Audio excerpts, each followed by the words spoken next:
All right. Good morning. As always, it's your boy Taman and the real life perfectly sentence outcast 007 without the 7. And I'm with the one and only. Igama Neliswa ngata by cash no credit. Good morning, love bugs. Hope you guys are having an amazing day. I mean, they should be having an amazing day. We are in Vaal. And how are you loving the Cappellos in Vaal? Let me tell you, I had other expectations, but love it down. I might need them to upload new pictures on the gram because let me tell you, we up. Right? we up. We up. And I just want to say, I mean, such a beautiful Saturday. It's month end, and I hope you guys are all happy. Imali ngenile. I can get on Monday. Unfortunately, it only comes in on Monday. For those who imali ngeni Monday will say happy month end to you on Monday. Come to Cappello and spend your money. Because show me your money and show me your power. Always and forever. Like I said, I hope you guys are having an amazing day.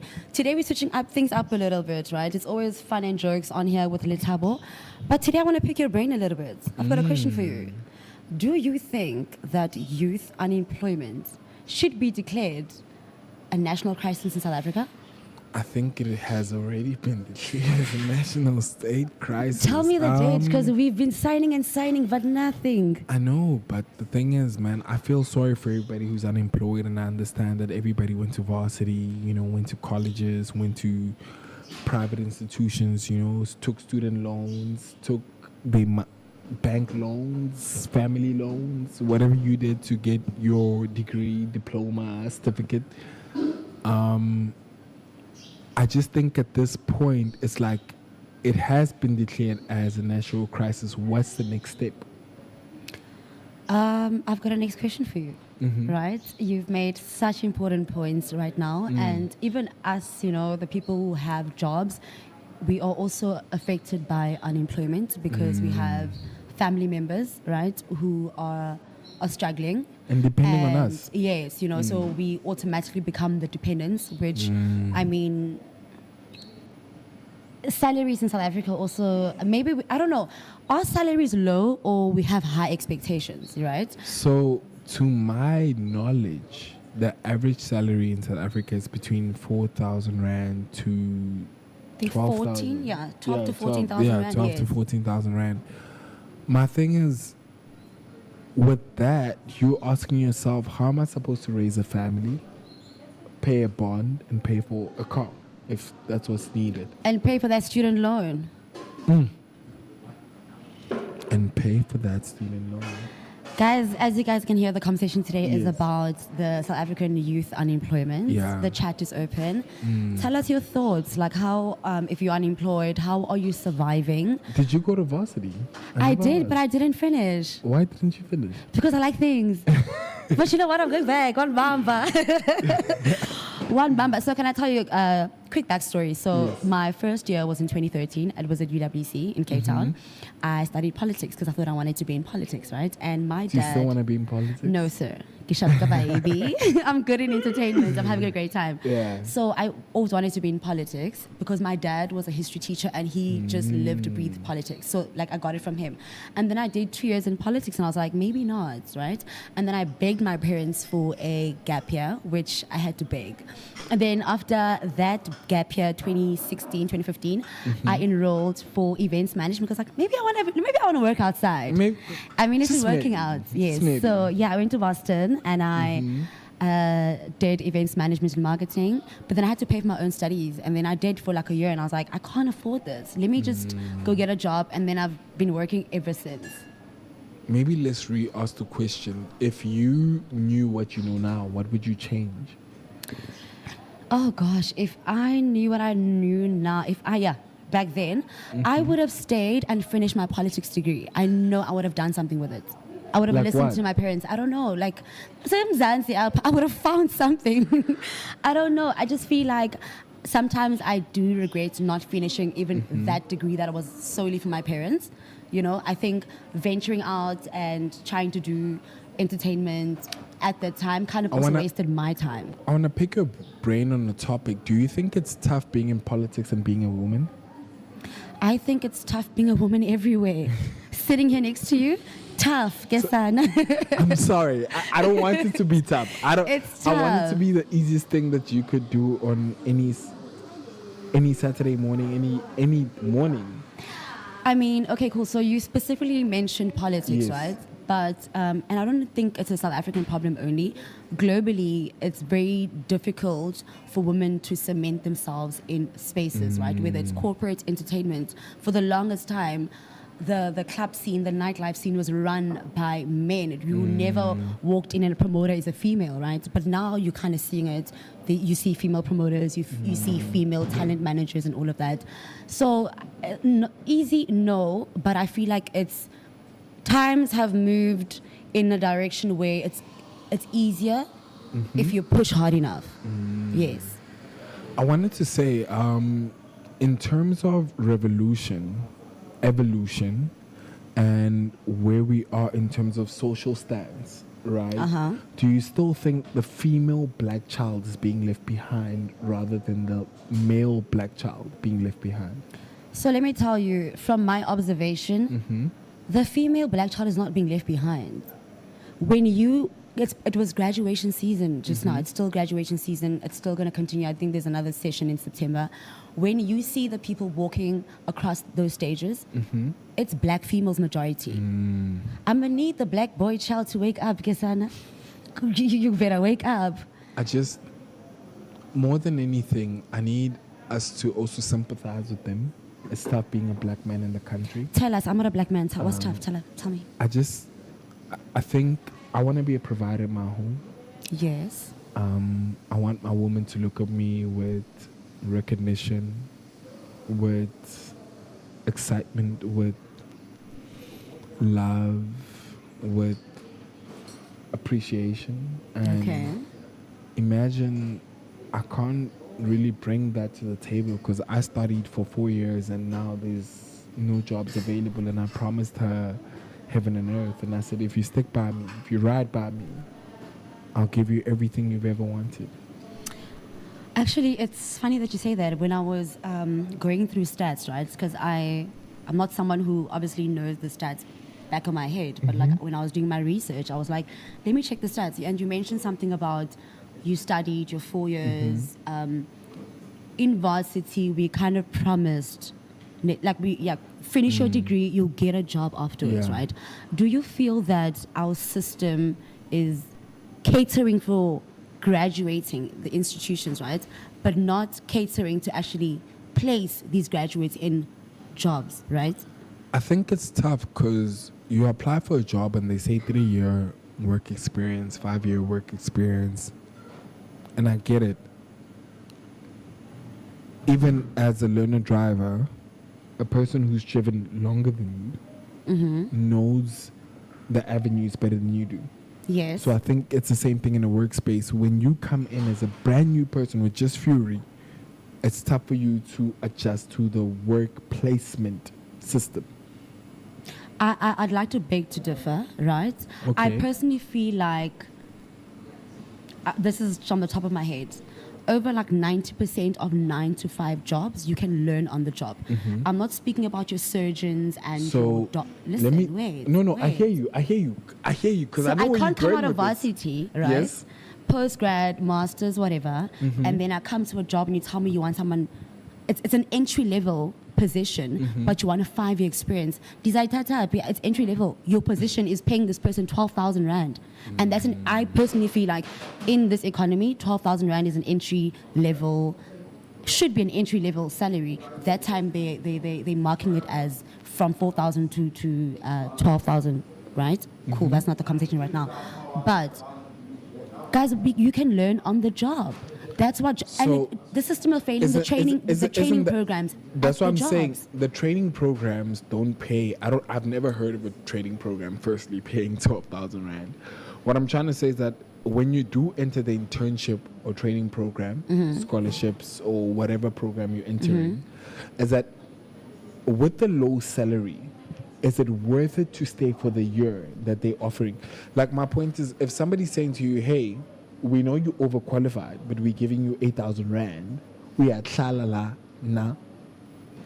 Yes, you stay for that year because, first of all, I think just you getting that job, that vacancy, is a blessing, right? So yeah, you take that year with that 8,000 rand. Yes, you know the blood, sweat, and tears with your degree, your postgrad. If you did your masters, your honors, you know the sacrifices that you've made, right?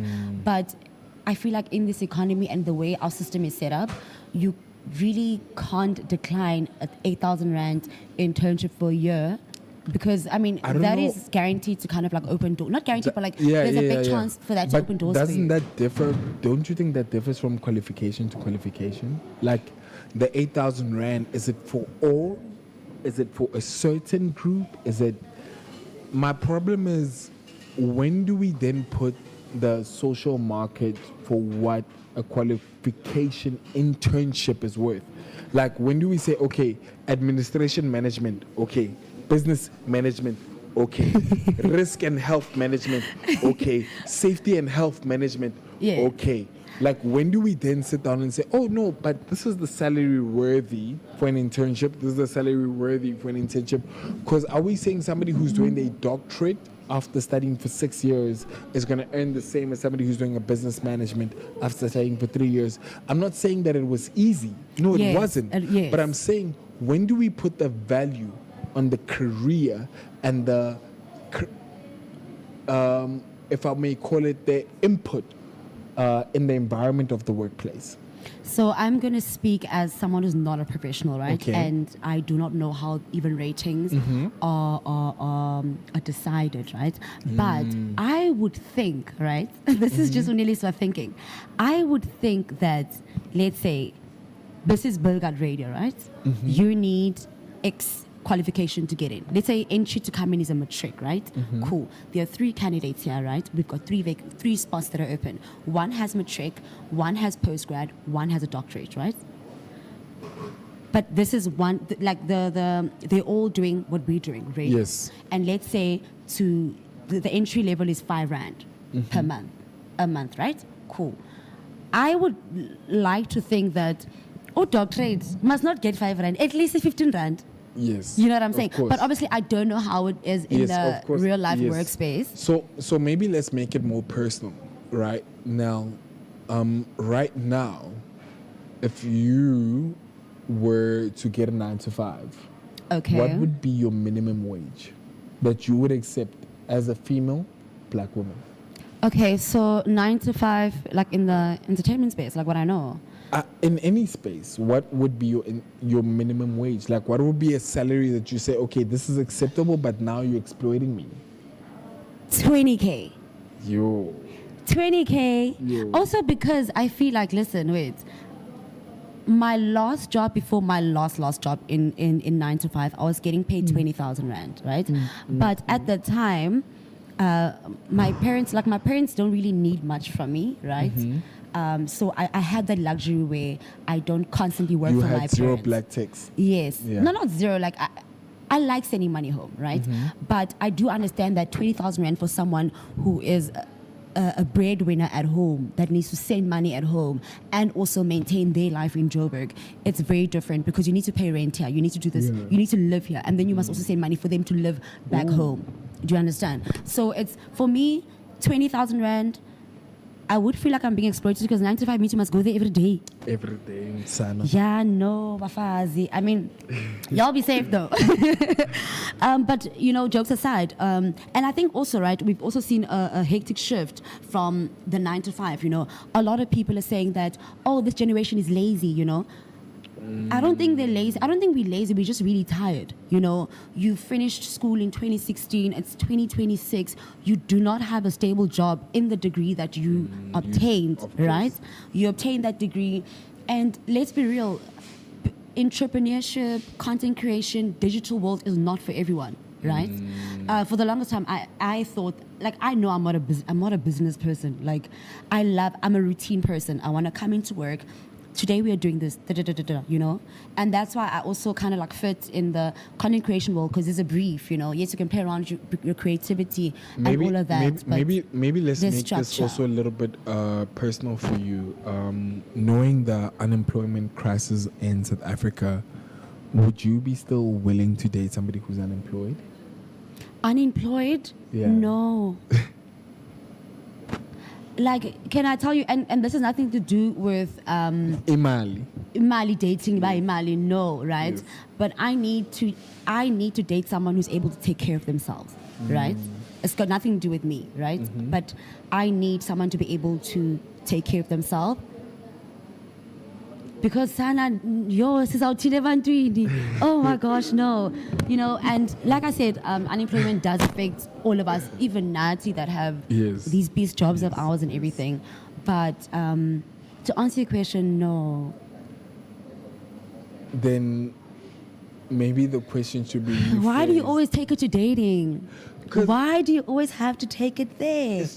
It's the most relatable thing that the human man can think about in their 20s.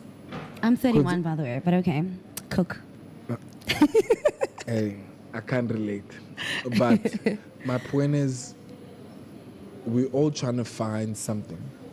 Something that defines us, refines us, and defines us, right? And in that process, we're also trying to find things that remind us, heal us, and hold us. And in that same process, we're still trying to find things that elevate us, make us feel leveled, make us feel as if whatever, whether little or big, whatever we're doing in our life sperms should feel as if we are tapping into something new. And that's what I wanted to say is that when do we then say you are stuck in one place? Because we hear it a lot. Like, when do you give up on the dream? When is a dream unrealistic?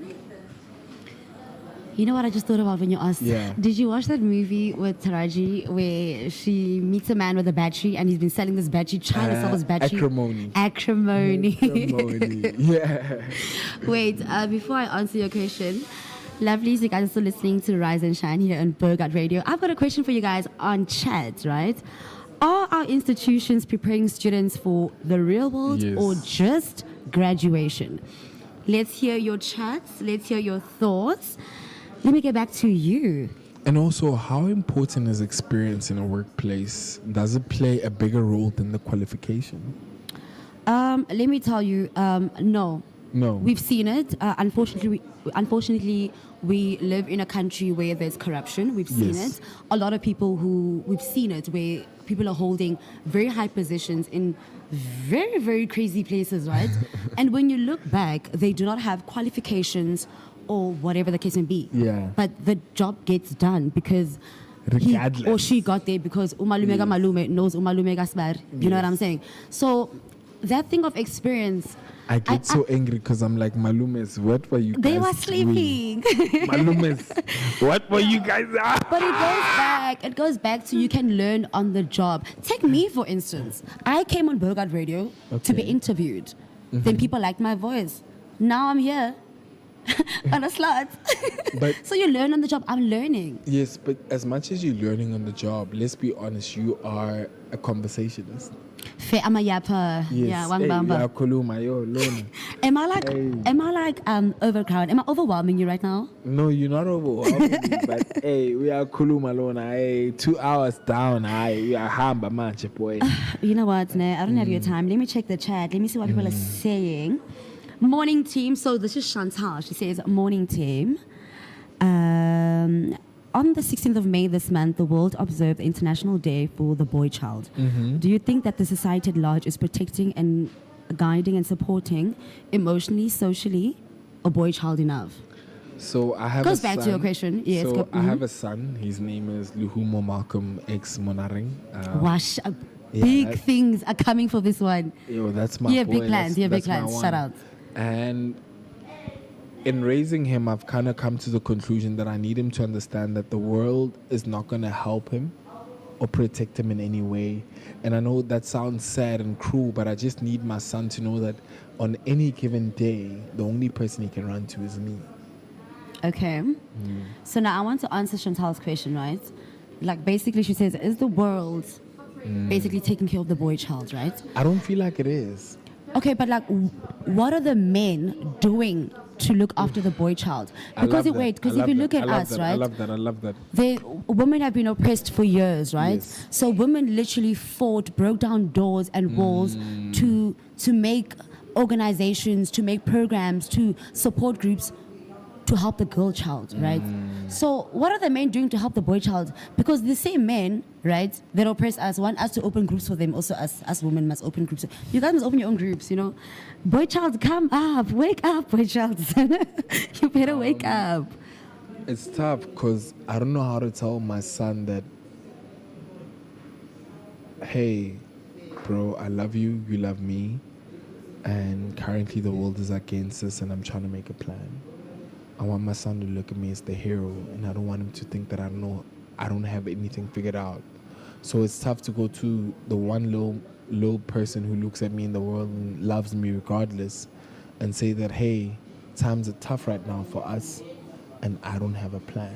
But that's the problem. It starts at home. You need to be able so that when your son grows up, he's able to communicate those failures or those setbacks. So I'm going back. The men must open organizations to tell the boy child. Because literally, you are a present dad. You want the best for your child, right? Most definitely. It starts at home. It doesn't have to be a father. It doesn't have to be your father. It could be an uncle, an older brother. But those emotional conversations need to start at home, because that's how the child gets in primary school, high school, gets embarrassed for crying, or like just for showing emotion. Just obviously, yeah. And that's why for me it's like, yo, what can I give my son that is not money related, that I can give him that will help him grow?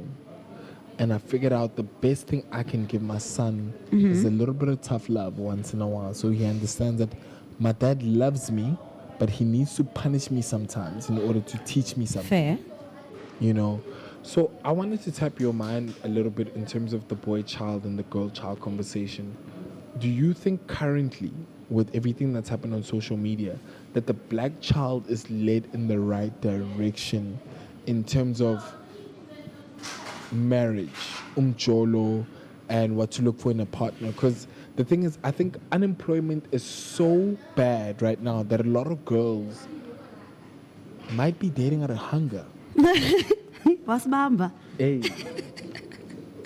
So, first of all, let's go back to, because I want to fix this mentality of the girl child dating for hunger, right? Hunger, yes. Let's go back to the unemployment stats and the average salary, right? The average salary is between 4,000 Rand and 12,000 Rand. Yes, ma'am. Right? Cool. So, I'm speaking to the girl child with the right mind, ne? I'm not Okay. speaking to any girl child here. Because let's be for real, guys. Those are the stats. You're dating for hunger, right? You know for sure, I almost said a bad word. You know for sure that, okay, cool, you're dating for hunger, right? Because everyone now is like looking for the rich guy, Yeah, of whatever course. the case may be. Going back to last week's conversation, Maya Banjwa, the rich guys, because guys, in the real working world in South Africa, Yeah. no one should be making that amount of money a month. It does not make sense. So I'm gonna need the girl child to come back to the drawing board. What? Let's be Wait, realistic. Let's be realistic. What's the minimum you will date a guy for his salary? I don't care about the man's salary, to be quite honest. Like I said, as long as I can see you and you can take care of yourself. Yeah.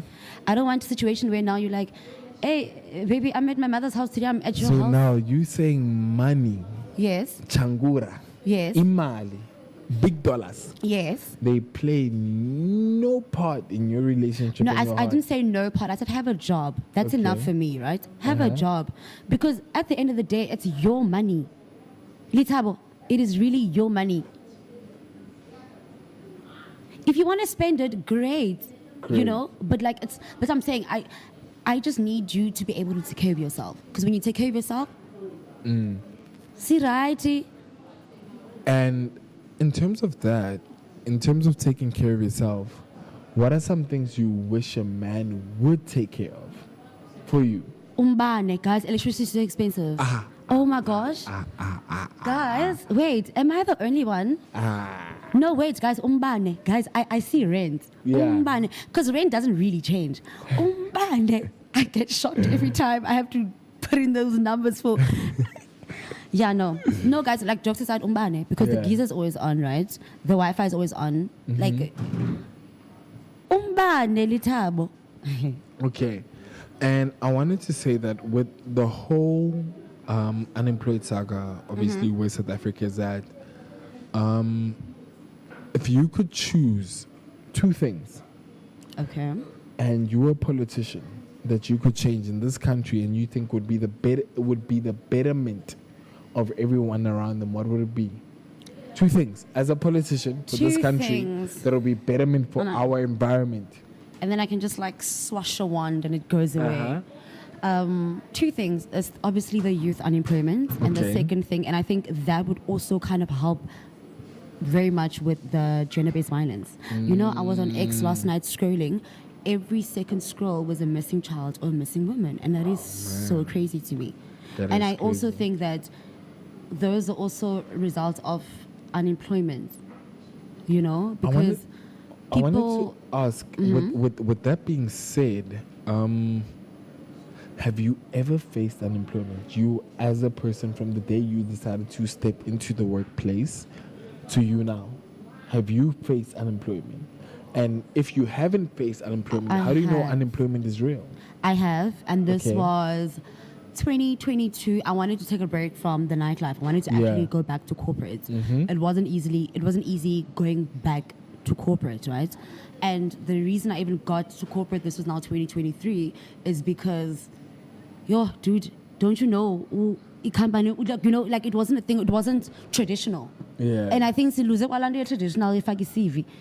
Gogo ufaka i-CV knowing they know very well that ufaka i-CV, but they've already chosen their candidates. Chosen You know what their I'm saying? It's just candidates. protocol for no kuchwe i-post kuthiwa here and here we're looking for abantu. I have faced unemployment. I know Yeah. that it's real. I've come from a household where there was years. My mom's a nurse, qualified nurse. There was a time where, imagine, i-nursing was into yabantu. Yeah. There was a time where she did not get a job, so she was working through agency. Where you know agency work is like they'll call you this weekend to come do your Yeah, whatever, next weekend you might but be it's off. not. Yes, but it's not a stable job.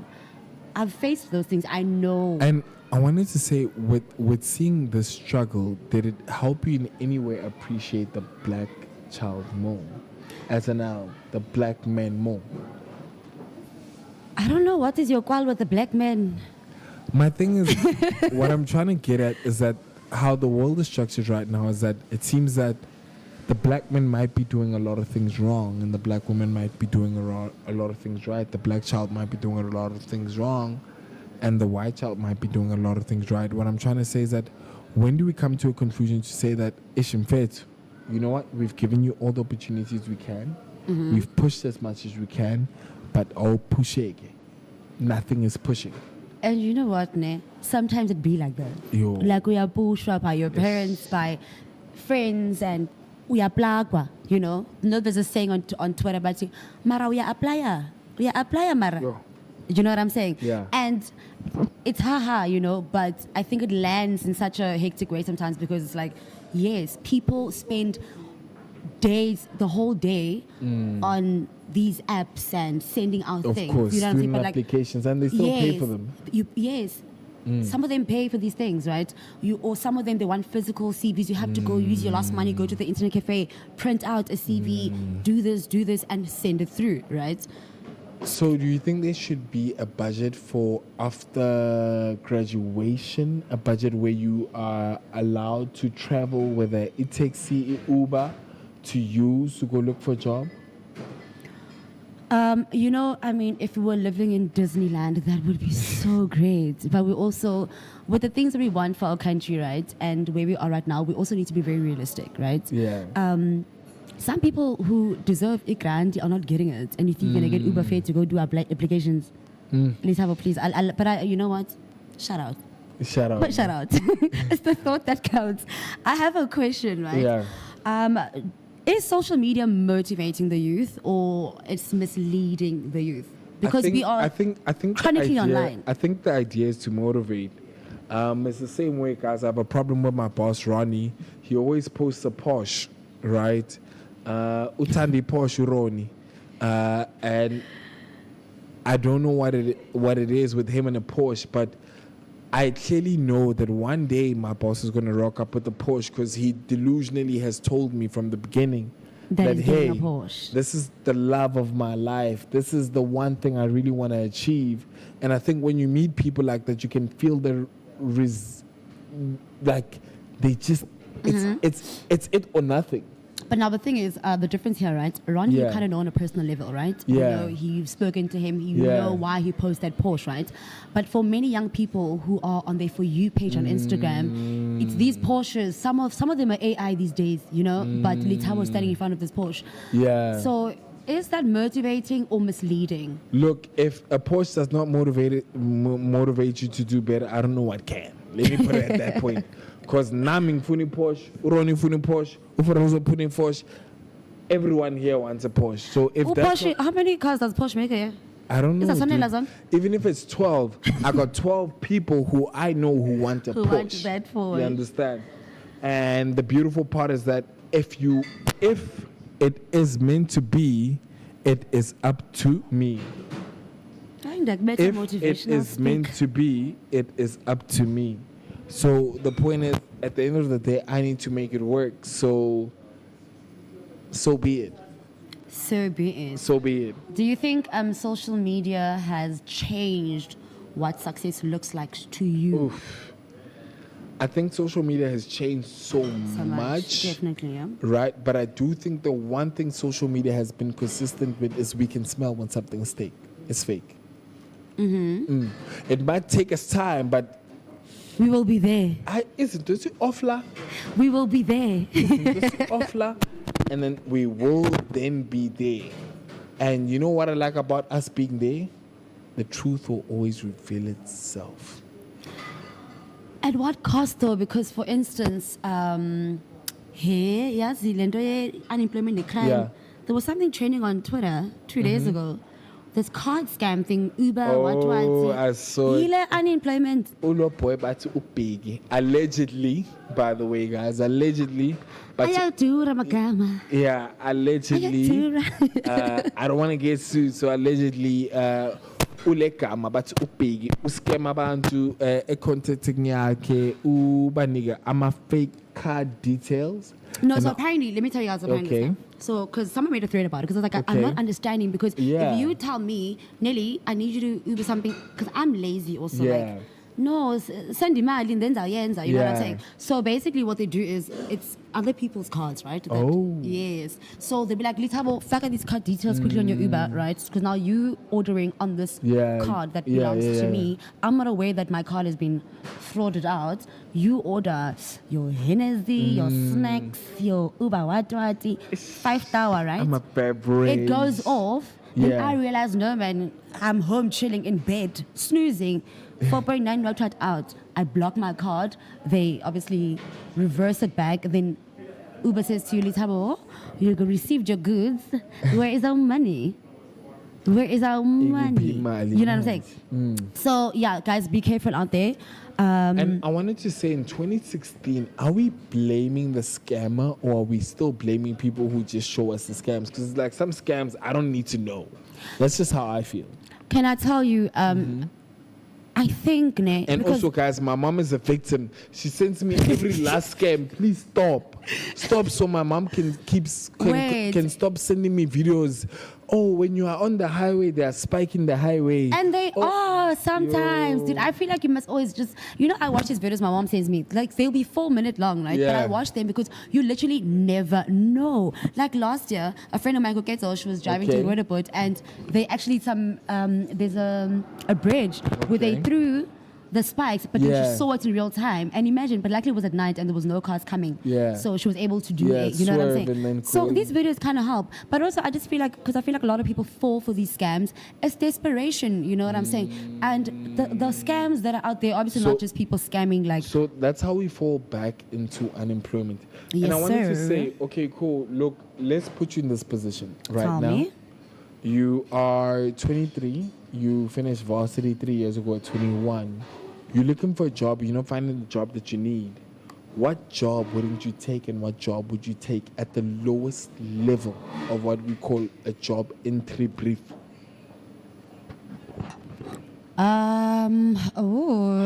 So I'm gonna use real life, right?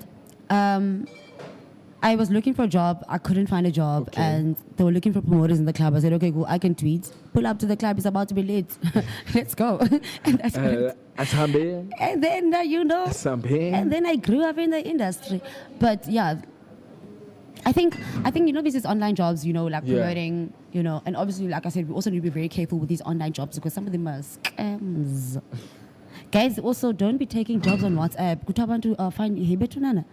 Kuthiwa nina accept job applications. I get a step, but you know what? But you can't blame the desperation because there's also something embarrassing about. Let's be real about not having a job for the most longest time. definitely, most definitely. Because as an adult, you want to be able to buy. I wanted to say then, do you think pretty privilege plays a role in the workplace?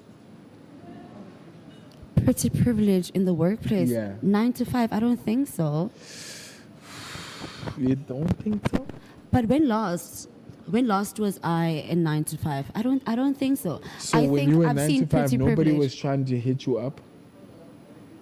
Oh, you mean like that? Yeah. But that's not privilege. Just men just being men. My point is, did men make life for you easier for the fact that you were hanging out at the Springbok whatever? No, it wasn't easy. It was actually annoying because now I don't want to be in these spaces because there's this old man at work who's looking at me sideways.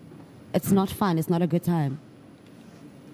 So yeah, no, pretty privilege. I get it in the entertainment space. You know, yeah, sharp. But like 9 to 5. Was it really that serious? I think it's just a harassment at a 9 to 5 at this point because it is. Tatandini, I just want to submit or whatever it is that y'all do at 9 to 5.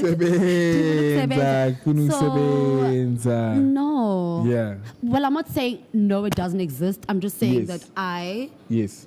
never benefited from pretty privilege at a 9 to 5 job. But come on, let's be honest. Pretty privilege does play a role in this economy.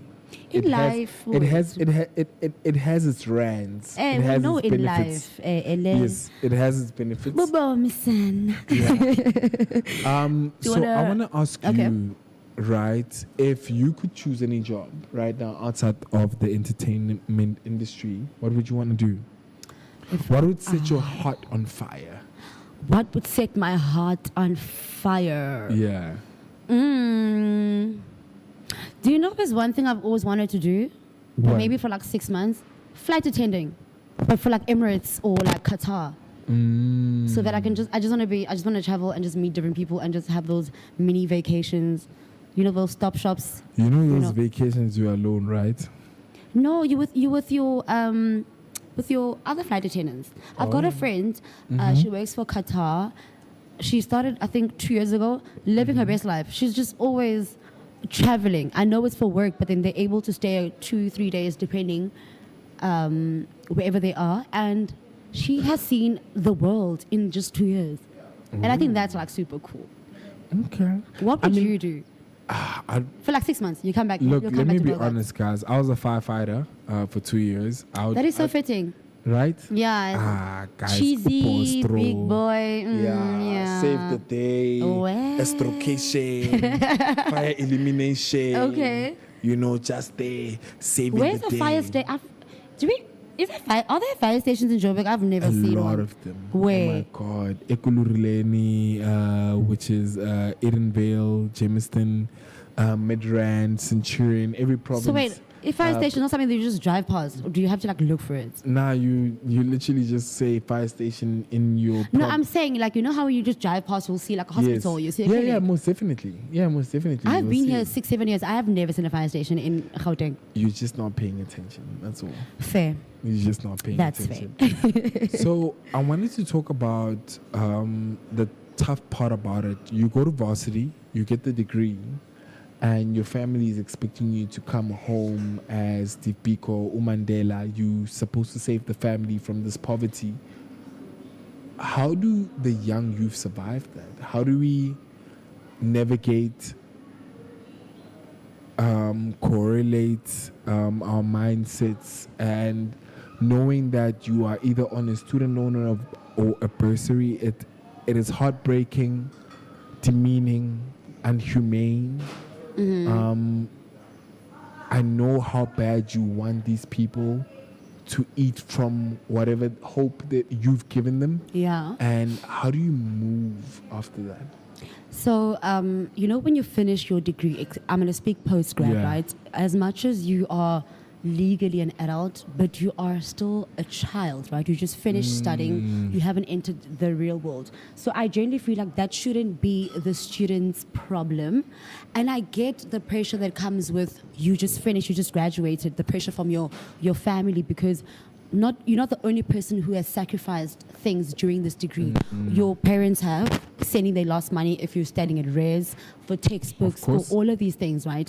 And they make these sacrifices believing that, that immediately after you get this degree, you are placed and you'll start making, you know what I'm saying? On, boy. And yeah, so I don't think that should be a responsibility of the students, and I think it's something that our parents also just need to know that that's not how the system is set up, But I also, because a lot of the time we think our parents are greedy. It's not coming from greed. It's literally just coming from desperation, because for 4 years we've been pumping money that we don't have into this degree, right? And not to say it's all null and void, but it doesn't happen just overnight. You know what I'm saying? So it's really not the student's job or responsibility to all of us immediately after and feel like, to feel like I need to repay back the money. You know what I'm saying? Maybe let me ask it this way. Now, if you could go back to school, Yes, get a degree, sir. what would be 5 steps you would take to guarantee you a job? Oh, to guarantee me a job. Yeah. Okay, so And let's this say- is you thinking at the top of your head, like, oh, if I did this, if I knew who, if I, married there, but how would you navigate that space as a 35-year-old single black woman who had Going back completed, to school. yeah. So I think being 31 now, let's say I finish at 35. I think I've kind of I've networked, right? Enough. I mean, you can never network enough, but I'm saying if I'd go back to school, I think I would be able to call Lethabo up. Lethabo kind of fag. I think networking is obviously very important, right? Yes, but then yes. we also just need to be realistic, because the people that are graduating post-grad, they've been studying for those 4 years. There's really no time to be networking or to be, you know what I'm saying? It's very rare that you have a family member or your parents have a business, because sometimes you just are that lucky where you're just Yeah. studying to get that qualification, but your job is already set. Your job is already set. You just need to get that degree. So, yeah, I think I'll just call you up, just get me a job, son. I would cool. So now that we're speaking about 9 to 5, right? Yeah. Do you still think that success should still just be measured by 9 to 5? Because obviously you've seen the digital space has emerged and people are doing really great in the influencer space, digital marketing space, I'll call it, quote unquote, the fun jobs, right? Well, I'm going to keep this one short, guys.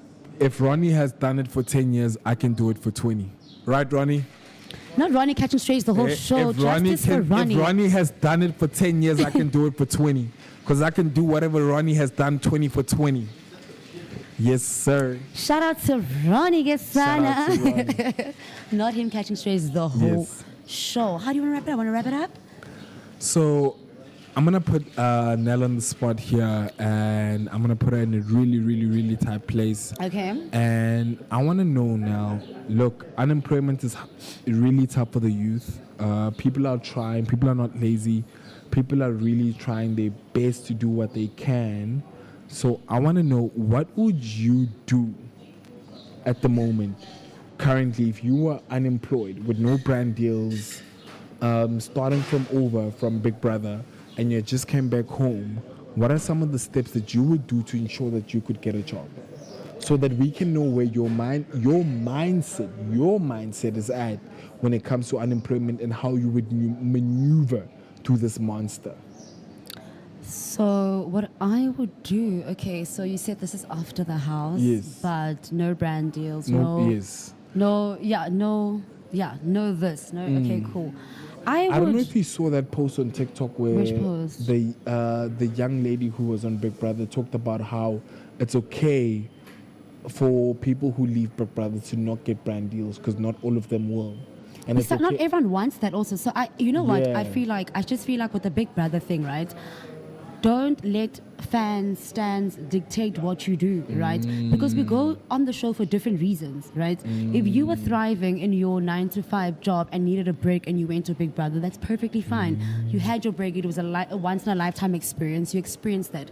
It doesn't mean now that when you leave the house, you need to be a superstar. Yeah. You need to be this big brand household, whatever the case may be. Go back to your, if you are teaching or whatever it is that you love doing, go. But you know, because we go there for different reasons. Yeah, we do. But now fans and stands have this thing of like immediately after when you're in the house, they already see this vision for you, right? And that's great, shout out. But like when you come out the house, what if that's not your vision, right? Then you end up not satisfying this vision that they have, and they'll deem you as a failure because you're now not this influencer or this whatever it is that they planned for you, right? If you want to go back to your 9-to-5, do that. And also, let me tell you, 9-to-5 is security ekonapa. You know what I'm saying? To answer your question, if there was literally nothing, absolutely nothing that was like bringing me income, I would definitely go back and finish my marketing, and then I think with that it would be easier for me. How would you afford your marketing with no job, Mama? I've got a father. Oh, I've got a dad. those are real? Yes. Oh, by the way, they exist. I've got a father, darling. He's retired and he loves me so much. Wow. So yes, so I would do that. So you guys have fathers out there? Yeah, I'll tell you all about it after the show. I'll tell you all about it after the show. Yeah. Okay. It's kind of fun sometimes. No, it's kind of fun sometimes. Yeah, so I would definitely do that, and I think it would be easier for me to knock at agency doors and all of these things. This is off topic. Okay. Do you think having a father makes you a better lover? Let me tell you, it really depends, hey? Because some fathers, they literally just in the house just to buy bread. They're not affectionate with you. They don't speak to you guys. So can I tell you, right? So you need your father to speak to you? Yes, they talk. Okay. I didn't know they talk. They hug, they call, they say I love you. Yes. Yeah. So you know what? I always, because I grew up in a I'm not trying to brag or anything, It's okay. Just trying to brag or anything. She's one of the few cool kids who had both parents. We get it now. So I always had the idea that like every child that grows up in a 2-parent home is kind of raised like me, right? Because I always have a thing like, guys, I want a love story like my parents, because my parents are literally like besties, right? Then my friend is like, girl, my dad just literally just provides and he just chills on his own. Like, we don't know that man like that, and he lives with us. And I was like, oh. So the packages vary. And they vary. Yeah, the packages vary, Some are affectionate, some are not. Some are just providers, some are providers and, fathers and, dads and stuff like that. So, guys, I just want to say, off topic. Firstly, thank you for tuning in. We are at Cappello in Vaal. It's really beautiful. That looks like Danny K. I don't want to lie. They have a portrait there. It looks like Danny K. It has to be him. And it's such a beautiful space. As you can see, we're looking around. And look, if you are in the Vaal and you've never been here, please do come check out Cappello's Vaal. The Emeralds Casino. Yeah, man. I mean, we came here all the way from Joburg. If I wasn't here doing this, would I come here? Of course. Yes, I would. I think it's a perfect day out for the boys, for the girlies. And today's the game. My team is playing again. My team is playing again, so it's a great setup to come watch the game with the boys or the girls. With the boys or the girls. And I just want to say thank you to the sponsors. Thank you to Cappello. Thank you to Black. Thank you to Score. We do this every Saturday. We love you guys so much. You guys are the reason why we wake up. And yeah, we really try to honestly connect, right? All the time. All the time. We try to connect and we try to have honest conversations. We try to reflect as well. I can't believe how you turned today's serious conversation into Into what what? you did. But Hey. you know, shout outs. I love how you can always I never just, had like, both parents. Don't blame me. Oh Hey. yeah. Oh. Hey, I'm from I'm a single after- mother household. Shout out to my your mom. mom. Shout out to your mom, man. Shout out to Look, your mom. I didn't turn out too bad. Yeah, I'm not perfect, but I didn't turn out too bad. Yeah, you know. know? Yeah. Siyazama lapho. Siyazama lapho. But shout out for You a know, great show. and I Thank you for appreciate it. engaging. And I just want to say, guys, please do join us every Saturday, 9 to 11. And we're going to be doing big stuff. We're building up a huge activations for Durban July. We will be in Durban for 7 days. For 7 days, oh my gosh. Yeah, 7 days is a lot. But, guys, for 7 days, I could do a lot. I mean, I can't swim. I could learn to swim, right? But I know you're not going to learn how to swim. You know, great thought. I know what he'll be doing for those 7 days, but you know what? It is Lethabo. We can't You know judge him. We love him because he is the way that he is. I am the way that I am, and she is the way that she is. Thank you guys. I love you down. I learned that from Nell. She loves to say, I love everything Love you down. Guess She probably Sana. tells her man, I love you down, baby. Yes, I do. Love you down, baby. I'm old generation. I want I love you. So don't love me down. Say I love you. You know? Oh, Ghana, I forgot to strict. Yes, Nag is strict. Nag In is this strict household, boyfriend. we run a Here- strict regime. Here, there's no ardali. Here, If I'll tell them your secrets. Ona, what's that game called, man? Growing up. Tina, we call it pute. I don't know what you guys call it. No, man, there's another No, word for it's it. the one with the stones. I get to Nam Kosa Wana. There's another word for this game, man. Mukiti. No? I don't know. I All can't I'm rate just you. saying is here, there's no games being played here. My word is law, and the law is my word. Guys, we're about to tune out. I'm about to play Casper in Your Vest, Umalume. I love the song so much. I think this is Casper's best verse. Shout out to him, and he's also dropping an album soon. I can't wait. He's my GOAT, my lord. Shout Yeah, out. man. I think, look, guys, Casper said something very important. How many of the new rappers have Dog Shebeleza? I'm going to leave it at that. That better wisdom.